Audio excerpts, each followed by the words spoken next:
এ যেন ভূতের মুখে রাম রাম, যিনি নিজেই হাজারো নারীর চোখের পানি, সন্তানের লাশ আর ধ্বংসস্তূপের নিচে চাপা পড়া ধ্বংসের মূল কারিগর, তিনি কিনা আজ কথা বলছেন গাজার নারীদের অধিকার নিয়ে। আর তাতেই রীতিমতো অবাক বিশ্ববাসী। বলছি দখলদার ইসরায়েলের প্রধানমন্ত্রী বেনিয়ামিন নেতানিয়াহুর কথা।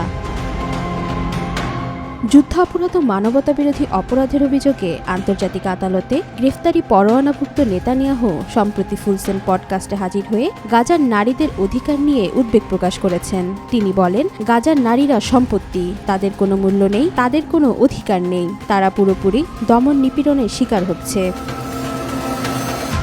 গাজায় রক্তের বন্যা বইয়ে দেয় এই জায়নবাদ প্রধানমন্ত্রী বলেন, ঈশ্বর না করুন তারা যদি কথিত কোনো অপরাধ করে বসেন তবে তাদের প্রকাশ্যে হত্যা করা হয়। এটি একবারেই অযৌক্তিক। গাজার তরুণ তরুণীরা প্রগতিশীল মূল্যবোধের নামে হামাসকে সমর্থন করেছেন। তারা বুঝতে পারছেন না কি ভালো আর কি মন্দ।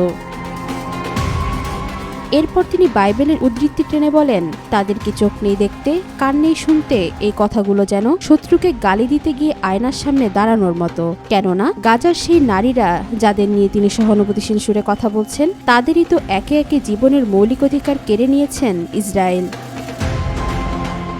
জাতিসংঘের সর্বশেষ পরিসংখ্যান বলছে 2023 সালের 7 অক্টোবর থেকে চলমান ইসরায়েলি অভিযানে গাজায় 59,000-এর বেশি ফিলিস্তিনি নিহত হয়েছেন, যাদের অধিকাংশই নারী ও শিশু। এই সংখ্যাও রক্ষণশীল একটি হিসাব। বিভিন্ন মানবাধিকার সংস্থার মতে নিহত ফিলিস্তিনিদের প্রকৃত সংখ্যা আরও অনেক বেশি। আর এই হত্যাযজ্ঞের নির্দেশদাতা স্বয়ং নেতানিয়াহু নিজেই। বিশ্ব স্বাস্থ্য সংস্থা জানায়, গাজায় স্বাস্থ্য ব্যবস্থার 2/3 কার্যত অচল। অন্তঃসত্ত্বা নারীদের প্রজনন স্বাস্থ্যসেবা প্রায় নেই বললেই চলে। জাতিসংঘ জনসংখ্যা তহবিল জানিয়েছে, গাজায় প্রায় 50 থেকে 55,000 অন্তঃসত্ত্বা নারী রয়েছে। রাফা অঞ্চল থেকে 18,500 নারীকে জোরপূর্বক বাস্তুচ্যুত করা হয়েছে। নেতানিয়াহু এক পর্যায়ে বলেন, হামাস যাদের দমন করে রেখেছে তাদের কেন হামাসের সমর্থক হিসেবে দেখা যাচ্ছে? তাদের আটক করে রাখা হয়েছে কেন?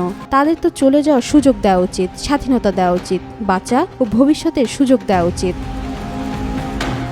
যুদ্ধের মঞ্চে যখন বারুদের গন্ধ, শিশুর কান্না আর মায়ের আর্তনাদ, তখন নারীর অধিকার নিয়ে শক্তিশালী রাষ্ট্রপ্রধানের মুখে সহানুভূতির বুলি যেন একটি কটু রসিকতা।